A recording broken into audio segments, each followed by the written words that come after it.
return to British administration at the earliest possible moment. El pedazo de tierra que nos fue arrebatado y que hoy de nuevo es nuestro.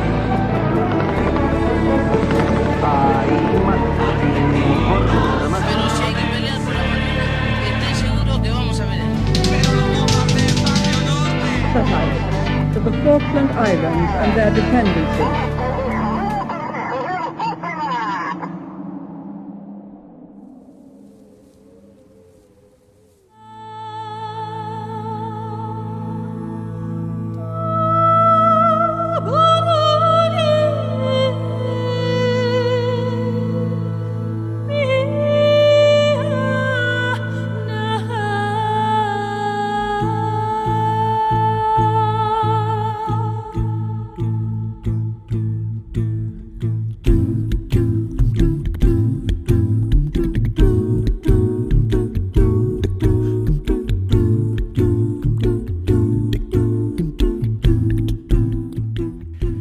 Luego del 14 de junio de 1982, cuando finalizó la Guerra de Malvinas, el general Leopoldo Fortunato Galtieri, al frente de la Junta Militar, no pudo retener el poder de la dictadura que azotaba al país desde 1976. Sin embargo, Margaret Thatcher, la Dama de Hierro, primera ministra del Reino Unido, logró incrementar su popularidad, que tradujo en una reelección en 1983. En medio de la disputa de poder político y económico, el saldo final de la guerra en vidas humanas fue de 649 militares argentinos, 255 británicos y 3 civiles isleños. También hubo cerca de 1.800 heridos en ambos bandos, y en estos 35 años, más de 500 veteranos se quitaron la vida.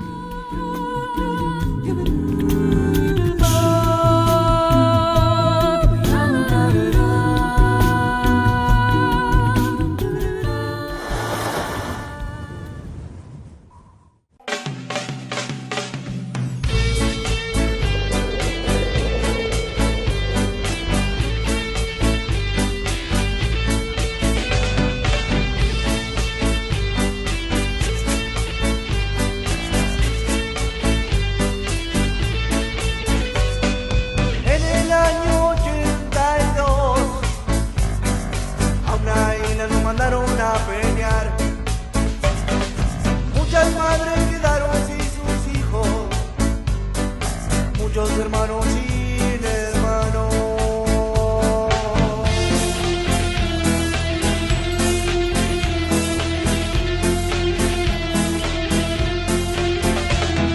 Pelearon por vos y por mí, pelearon por vos y por mí, pelearon por vos y por mí. Pelearon por vos y por mí, pelearon por vos y por mí, pelearon por vos y por mí.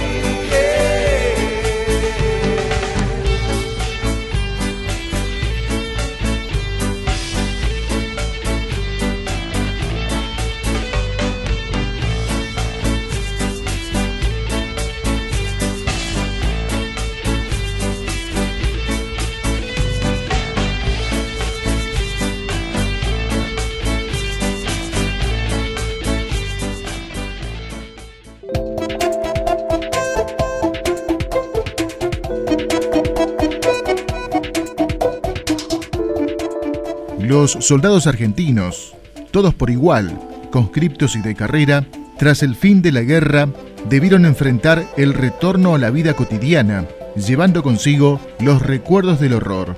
Cuando el humo de la pólvora aún no había desaparecido en las islas, los héroes de Malvinas regresaron al país entrando por la puerta de atrás. La dictadura no quería que se sepa qué había pasado realmente, mientras acá se decía estamos ganando.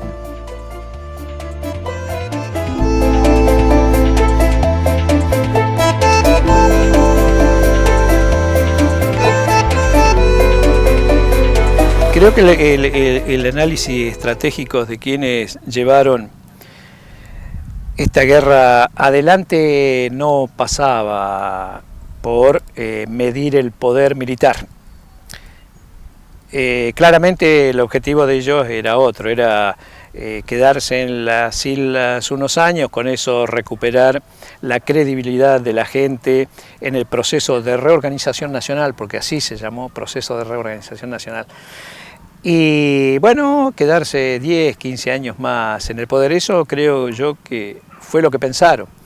Si no pensaron así y hubiesen llegado a pensar realmente en una guerra, bueno, quiere decir que tampoco muchos habían entendido, porque se suponía que se estaban enfrentando a la OTAN, no se estaban enfrentando al Reino Unido.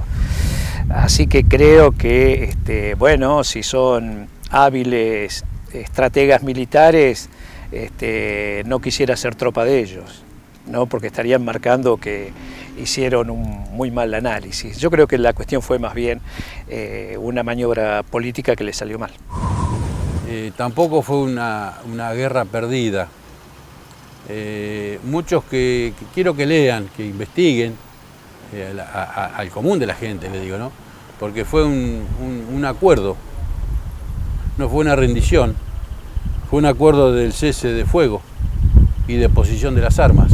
Una vez que terminó la guerra, yo pienso que es como cuando termina un partido de fútbol, ¿no? Agacha la cabeza y bueno, se retira, ¿no?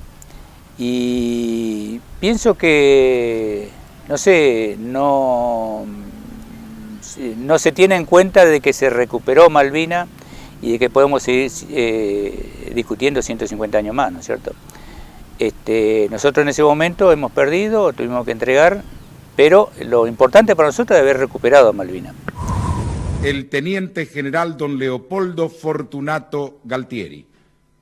El combate de Puerto Argentino ha finalizado.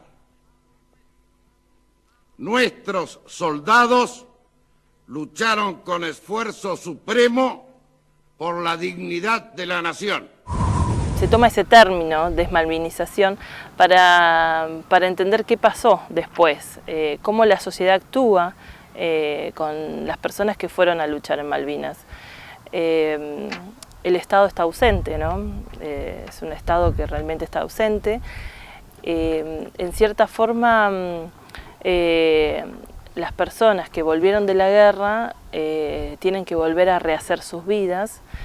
No les fue fácil, en los primeros 10 años aumentaron lo que fue el porcentaje de suicidios, entonces es como que tuvieron que rehacer, y ese rehacer, bueno, hay que hacer una autocrítica a la sociedad, porque bueno, no ha sido fácil, se ha dejado de lado el pensar en, bueno, fue un héroe cuando fue a Malvinas, y después qué hicimos cuando volvió.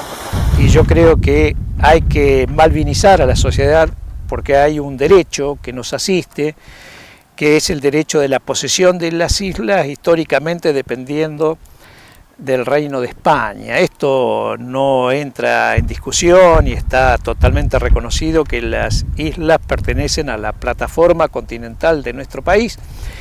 Y hay que discutir desde allí. Ahora, para discutir desde allí, toda una sociedad tiene que estar entendiendo que esto es así y luego, bueno, concurrir a los organismos internacionales que siempre le van a dar la razón al poderoso, pero estar ahí permanentemente insistiendo sobre esto, y en algún momento llegará la madurez de decir, de últimas estamos peleando por un territorio que tiene que ser algo que toda la humanidad tiene que disfrutar, que lo tenga el país aquel que por cercanía le corresponde, es un hecho de justicia, así que el tema hay que ponerlo nuevamente en circulación.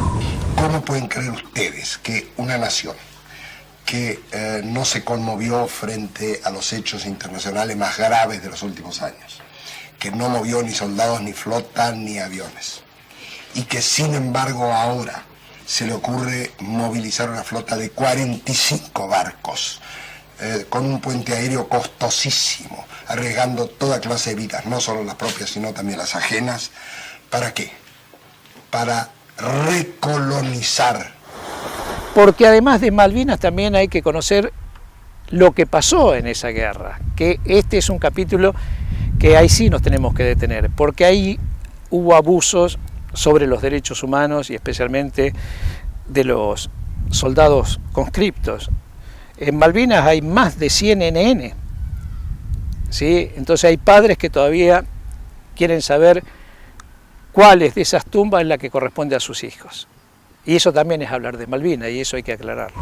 En mi caso, bueno, yo vine en un barco llamado Norland, nos embarcaron, llegamos a Puerto Madryn el 22 de junio, el día que se le llamó el Día del Pan en Puerto Madryn, el día que se terminó el pan en Puerto Madryn. La gente, nosotros los ingleses, cuando bajamos, a mí me trataron muy bien, gracias a Dios, no tengo nada que decir con ellos. Nos dieron recuerdos, porque nos veían como pibes, muchos, éramos muchos, podía ser mi viejo alguno. Entonces te daban recuerdos, bueno, cuando bajamos la escalinata del barco del Norland, bueno, los militares que estaban ahí abajo te sacaban las cosas, te decían inglés, toma, te la regalo, digo, yo me quería venir a mi casa. De ahí nos meten en camiones todos cerrados, nos llevan a la base Almirante Sar para que la gente no nos vea, pero como la gente sabía que ahí llevaban a los soldados, te tiraban pan por el camino, y bueno, íbamos comiendo pan, todo. Llegamos a la base Almirante Sar. Ahí nos dieron un poco de mate cocido, esperamos un rato y llegó un avión de Austral, nos cargaron en el avión de Austral y nos llevaron a Campo de Mayo. Los que comandaban no eran por allí los más idóneos, porque son los que habían cometido ya atrocidades acá torturando gente. Y fueron a Malvinas y el proceso en muchos casos siguió siendo el mismo. Hacer pasar hambre, hacer pasar frío, torturar a algunos soldados por considerarlos rebeldes, estaquearlos. Y la justicia también esto lo tiene que investigar, porque se confundieron, el enemigo era otro, no el soldado que había ido en la mayoría de los casos sin ningún tipo de instrucción, porque esa clase recién había ingresado a hacer el servicio militar. Así que el regreso de los sobrevivientes fue realmente penoso, y eso también le estamos debiendo a los excombatientes el reconocimiento por lo que hicieron.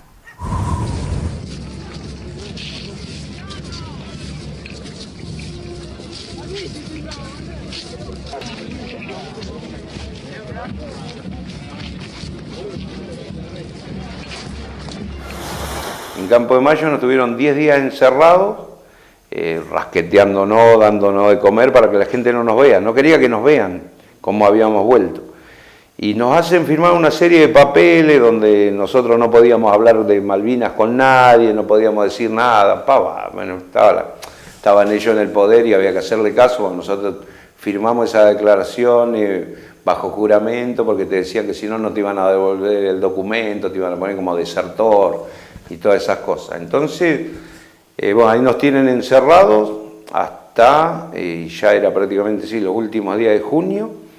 Nos cargan, nos llevan a Constitución, también micro cerrado, nos cargan en vagones de tren con las ventanillas bajas y nos traen de noche a Bahía Blanca. Llegamos de noche a Bahía Blanca, arriman camiones a la estación de Bahía Blanca, saltamos del tren al camión y nos llevan al Quinto Cuerpo. Bueno, en el Quinto Cuerpo juramos la bandera, porque nosotros no habíamos jurado la bandera, nosotros fuimos a la guerra sin jurar la bandera, juramos la bandera ahí en un galpón cerrado, y el 6 de agosto con pistón Bauchi nos vinimos caminando desde el Quinto Cuerpo hasta acá. Llegamos caminando más o menos a la altura de Agromax, donde la tía nos conoció y nos alzó. Y ahí, bueno, ahí fue mi último contacto con la vida militar.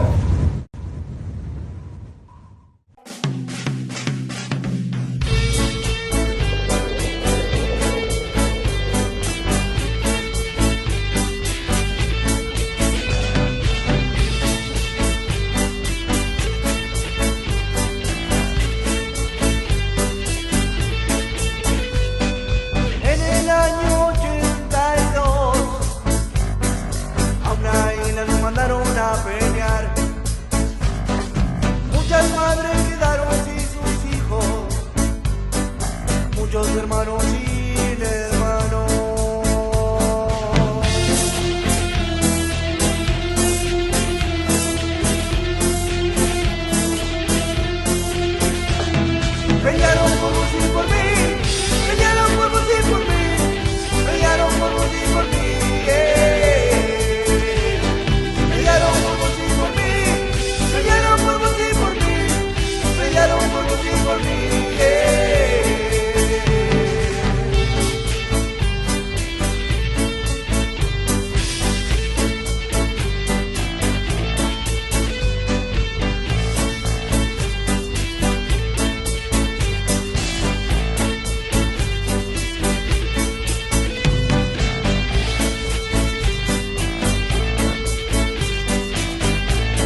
Un informe publicado en 2007, elaborado por el PAMI, determinó que 4 de cada 10 veteranos de guerra intentó quitarse la vida alguna vez.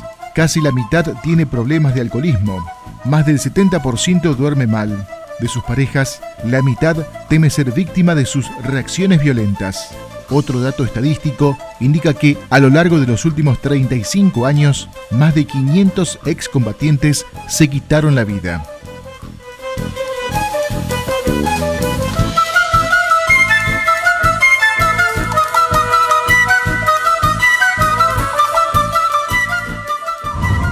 Yo volví al continente el 20 de junio, que justamente era el Día del Padre, que es el día que conocí a mi hijo. Nosotros volvimos bien, volvimos en avión hasta Espora. Espora nos buscó un colectivo a Batería, donde era mi destino. Ahí comimos, cenamos y después nos repartieron a cada destino, a cada casa, digamos. Yo tengo cosas dentro que todavía no me las puedo sacar. Posiblemente no tuvimos una asistencia médica como se debería tener. No tenemos un tratamiento psicológico, no lo tuvimos nunca, y creo que muy poco, solamente aquel que estuvo muy mal y lo ha pedido, yo nunca lo pedí, porque yo cuando volví de Malvinas no vine bien. Tuve algunos intercambios con gente de acá que no fueron a la guerra, y bueno, me pasaron a psiquiatría y bueno, de ahí me dieron el retiro, digamos. Sí, yo creo que murieron cerca de 1000 hombres, porque los ingleses también eran hombres y también murieron. Así que esta cuestión de querer reivindicar una guerra contando hombres muertos, a mí me resulta inadmisible, es algo que no se puede llegar a comprender, ¿no? Por allí decimos una guerra es de tantos muertos de un lado, tantos muertos del otro, tantos aparatos bélicos destruidos. Es una locura, así que no pasa por allí la medición, me parece, de un conflicto bélico, ¿no? He conocido gente mal, sí, pero en otros lugares del país sí, muchos se han quitado la vida.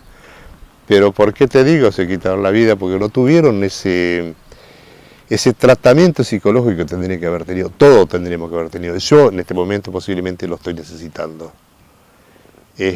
A mí, y yo te voy a contar un poquito fuera de eso, creo que fue la terapia mayor mía. Yo hice peluquería, después que vine, fui a la peluquería, hice de todo, fui campeón panamericano, fui jurado nacional. Ninguno sabía que yo era veterano de guerra, nadie le sabía, pero fue mi terapia grande, que yo con eso me olvidaba de cosas, tenía mucha gente.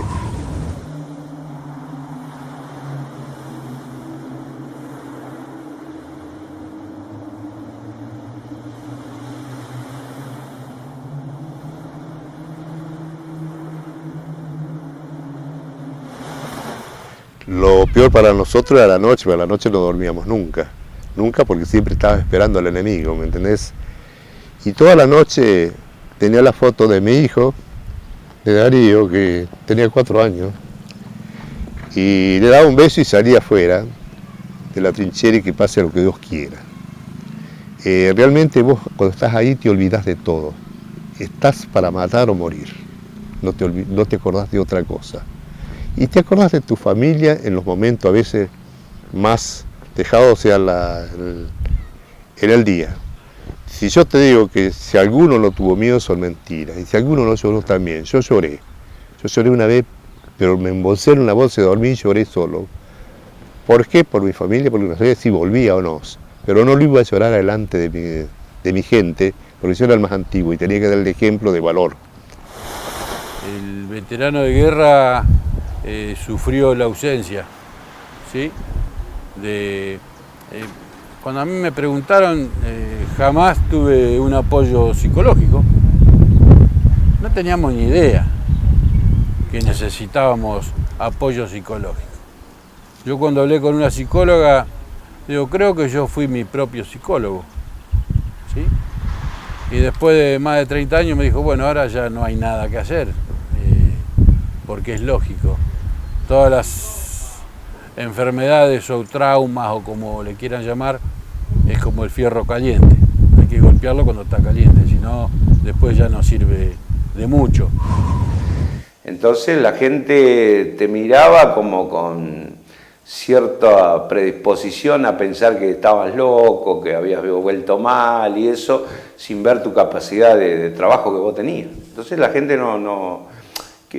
tampoco, lo que pasa es que a la gente se le mintió mucho, se le dijo, se le contaban cosas que allá no pasaban, como por ejemplo siempre íbamos ganando la guerra, que matábamos ingleses como si fueran moscas, y de repente un 14 de junio se terminó todo, no matamos más a nadie y perdimos la guerra. Por ahí mucha gente quedó con bronca y era una época muy jodida también.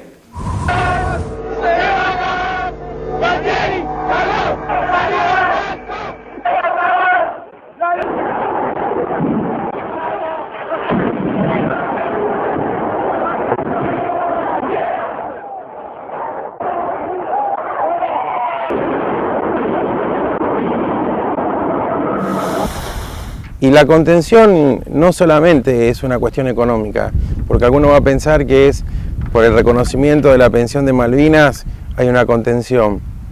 Detrás de todo eso hay, por ejemplo acá, donde estamos, hay una contención que va más allá de lo económico. La posibilidad de tener atención médica, de reunirse con aquellos que estuvieron o no estuvieron, pero que comparten un ideal, un Estado que los reconociera, que en un acto oficial les hablara y que también condenara y enjuiciara a quienes estando dentro de las Fuerzas Armadas, actuaron en contra de un propio camarada, de un propio compañero de trabajo, porque en definitiva son eso. Eso no existió durante mucho tiempo, afortunadamente después sí. No voy a marcar momentos históricos para que no... Me parece que es importante sí tener en cuenta, por eso es bueno conocer la historia, para saber en qué momento se reivindicó de alguna manera a quienes fueron y en qué momento se los olvidó deliberadamente, ¿no? Se los olvidó. Nosotros acá en Punta Alta no tenemos atención de PAMI por parte de ningún organismo de medicina y eso, cuando en otras ciudades por ahí sí lo tienen. No me quejo, tampoco les echo la culpa a los médicos ni nada. Pero lo que pasa es que no están preparados para la situación que vivimos nosotros. Recién en el año 97 se creó un programa de salud para contención psicológica de soldados, pero desgraciadamente, muchos llegaron muy tarde. Salió mal lo que ellos planificaban, ya el pueblo se había manifestado contra ellos. Los últimos días de marzo había sido una gran movilización de la CGT. Creo que el 29 de marzo había sido la movilización de la CGT, ya los días el gobierno de facto los tenía contados, así que una vez que terminó la guerra tuvieron que organizar rápidamente la vuelta a la democracia. Dicen que nadie es profeta en su tierra, pero nosotros en 35 años nunca fuimos profetas en nada, sacando el del gobierno de Izarra, que Izarra se preocupó por nosotros, nos invitó, nos quiso conocer, amén de que muchos ya nos conocía de chiquitos. Nunca nadie se interesó por el verdadero soldado que estuvo en Malvinas. Siempre se le rindió honores a gente que vos le preguntás de Malvinas y empieza a tartamudear o empieza, porque viste que yo tenía un amigo, pero no, en Malvinas, ¿dónde estuviste?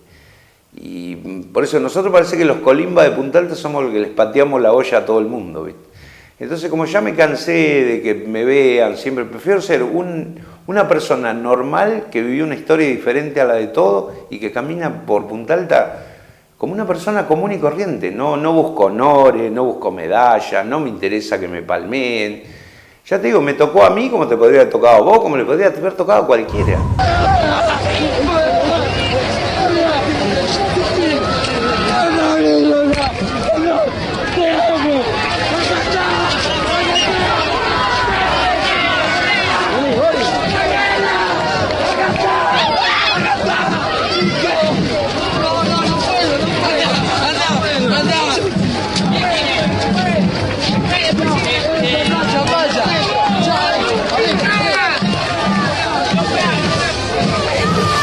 No hubiera ido, que Dios me perdone, ¿no?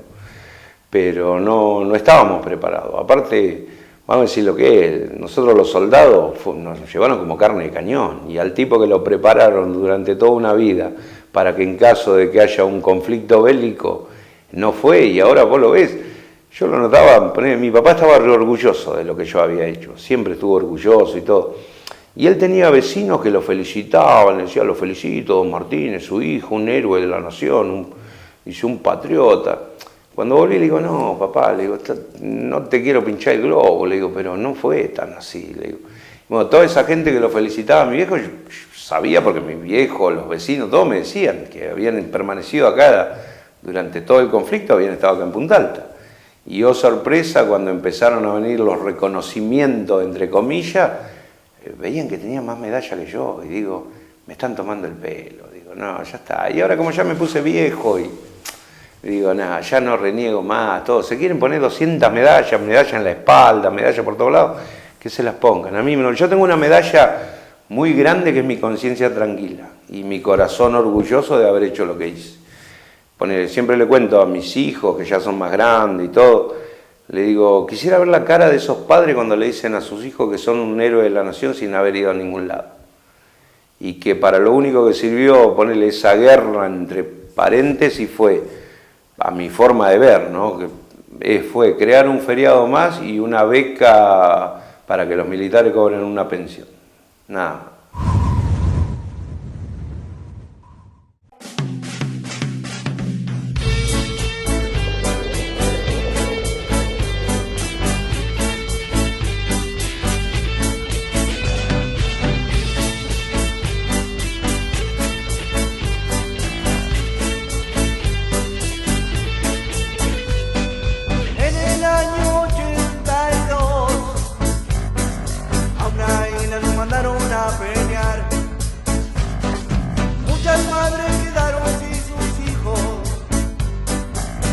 Hermanos sin hermanos.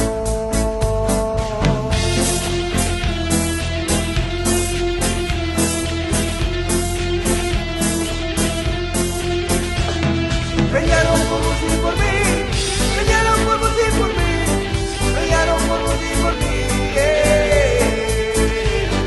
pelearon por vos y por mí, pelearon por vos y por mí, pelearon por vos y por mí,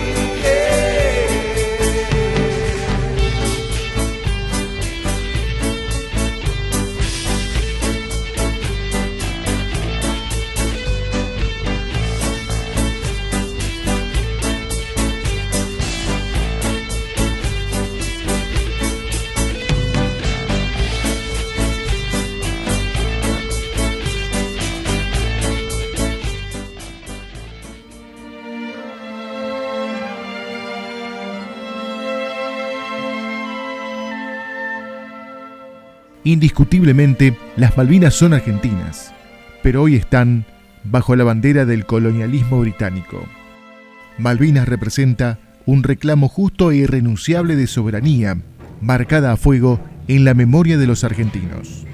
Con aquella contienda bélica de 1982, murieron 649 argentinos, 323 durante el hundimiento del crucero Ara General Belgrano y 326 en el archipiélago.